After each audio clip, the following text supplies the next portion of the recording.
So I have the key turned off, and this is what my 97 Grand Caravan is doing. I'm just assuming it's going to kill my battery. I've turned it on and off a couple times. Definitely having issues with my my instrument cluster. So have to figure out what's going on. If anybody has any help for me, let me know. Well, I'm finally back to working on the 97 Grand Caravan, and this plug is red. And just to show you, we needed a gauge setup that has a red plug on it. So we now have that, and I'm going to open this up. We need to get this installed. All right. So when you put your dash, your new gauges in, there's almost no room for your hand, unless you got skinny little hands, to get down to the plug. So I'm going to use some Dutch terms, I think. It's pert near impossible. So I'm going to reach down there, and you might do this before you put them in there. But I'm going to try and fish out the wires, because right here, I can touch the back of the circuits. I can touch where the plug plugs in. But I need to get my plug from in there so that I can plug it in. So I'm going to reach down in there with a long screwdriver, which just fell on the floor, and try and fish it up here so I can grab it. And then hopefully I can drop it in. All right. Hey, I got it plugged in. So what I ended up doing was, now you could try this too. There was some tape around the wire, so I taped it up to the top here, and it fell down. So you could get a better piece of tape. You can top it to the roof here. And then I just held it with the screwdriver. So I pulled this completely out, held it with the screwdriver up to the top, and just simply held it there until I got the gauges back in, and then I plugged it in. So we're gonna see if it works. All right, guys, well, key's in. Let's see if she lights up. She's not doing anything funky, so I like that. Here we go. Whoa, we're alive. Turn off the music. We're alive. It says 131, 198. I think that's about my mileage. I didn't know. Yeah, my sticker says 129. So it looks like it kept the right mileage. So I didn't know if a new gauges would come with different miles or if it would go by with what I have. So my door is ajar. Starts up. Gauges instantly alive. Hey, look. Looks like I have a full tank of gas. Well, that's cool. Now I got everything to put back together, which is fine, but it's been so long since I took it apart. I'm gonna have to figure out how everything goes back together and all my screws and everything. So, just goes to show, a new gauge set, I believe, our miles stay the same, and we're happy to go. Now, up here's my service engine light, and that didn't go away, so that's sad, but I didn't expect it to. It is nice to know that it appears that my gauges aren't doing anything weird, and I feel like they're gonna work. So, awesome. Wasn't too hard. Now I just gotta get my dashboard back together. I'll figure that out. All right, I found 4 black screws that were all together on my seat over here. And I needed 4 screws for this, and they all fit in good. 4 corners.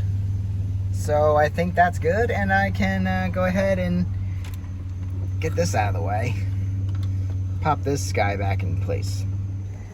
So luckily all of our screws are pretty much the same little black screws.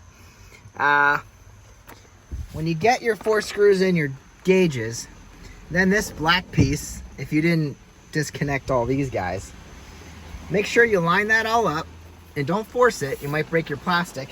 Whew, it's gonna rain now. See, I'm doing this on a rainy day. All right, so now I can shut the door. But anyway, when you pop this back into place, remember, you have little spots that just pop in. You don't have to screw them in. So like you can pull this out again. But at this point, just make sure you line everything up. Don't force it. It'll fit in. And just kind of secure it down into place. Now, because we have all the same screws, we're going to put one here and one over here. So we're going to put those screws back in. Looks like one down below here and one down below here. So we'll put all 4 of those in, and then that should be in place. And when you go to put this cover in, this guy, if you have traction control, there is a spot for it. Make sure you attach the traction control to the back right there. I'll show you that. That's just hanging here. I already have my screws in there. So make sure you put that in behind before you fit the panel in over top. So instead of removing those screws that I told you to put back in, this would have been way easier. And this is going to be easier to install it too. Now I can drop it in from the top. I just put those screws in and I could not figure out how I even got it out of there in the first place. So that fits right down over there. Make sure I pop it back in to the other end right there. And we'll be good to go with that. 2 screws down below. Also, the same screws that I told you to put in for the upper black cladding, well, it lines up exactly where the hole lines up for this one. And that same screw holds this in place also.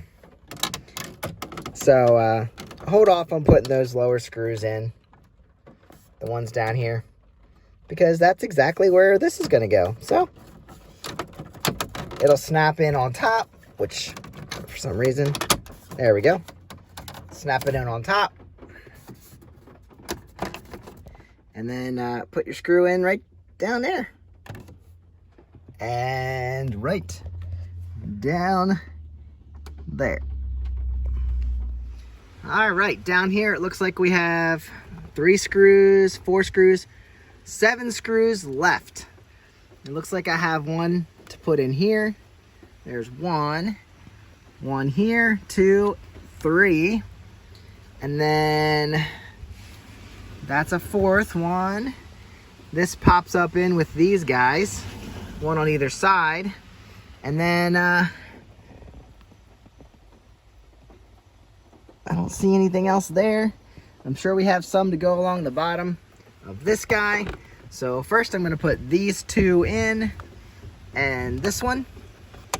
That should be good for those. All right, those 2 screws are in, there and there. And then our pass through here, our air vent, just pops in there pretty good. And then there's a screw that goes through this hole into that hole, so that holds that on. Nope, wrong again. That gets its own screw. I'm gonna have to slide it in there because this screw lines up here. And then to finish it off, we've got a screw right there, and one over there. And then I think we're out of, no, we still have screws. Well, it looks like I missed some. So there's 4 left. What, 4 left? 2 down here and 2 over there. No, I did good. That's what we wanted. All right. Okay, now we are all back together. I know it's raining outside and I had to have the door open, and here we go. So 1997 Grand Caravan. This could be similar for a lot of your Chryslers and such, but just an overview of what we were dealing with. There must be a short in my original gauges because they were going nuts. They were not reading. They were not coming on right away when I started the car. Long story short, I got a new set of gauges off of eBay, and it turns out they had, this is labeled for a 99 Caravan. They have a black plug on the back. My 97, when I took it apart, I ordered these long before I took it apart.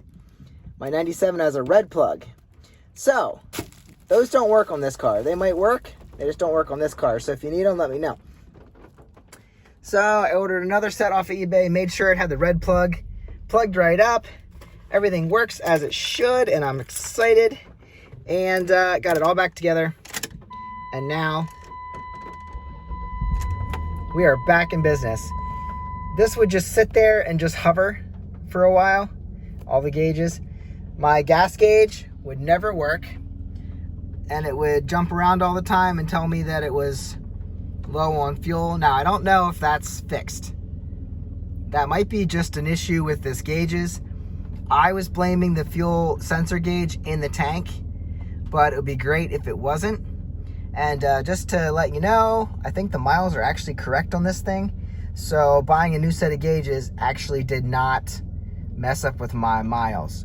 I didn't know if it would come with pre-printed like miles on whatever this came from. But it seems like they're right around the right spot. My last inspection was 129,365. And now we're at 131,198. So coming up on inspection here, I think if you're under 4,000 or 5,000 miles, I don't need to get emissions in Pennsylvania. So might not need emissions due to my service engine soon light. So anyway, that's an overview and a recap of what we did here. Replace the gauges, and you can get them on eBay. You never know if they're going to work on your car, if they actually would fix your problem. But in this instance, it works perfectly. So I'm thrilled. Thanks for following along and watching.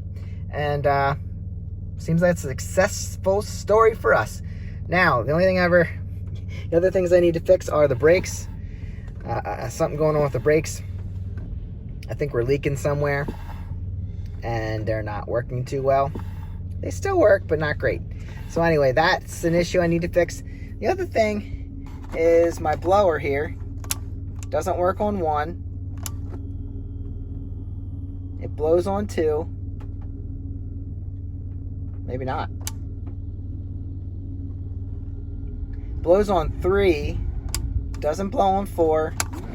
But does... Ew. It's been sitting a while. It does blow on 5. So we only blow on 3 and 5. If anybody has an idea for me on that, let me know. Guess I'll work on that if I need to. So, that's it for today. Thanks for following along. I will see you on the next one.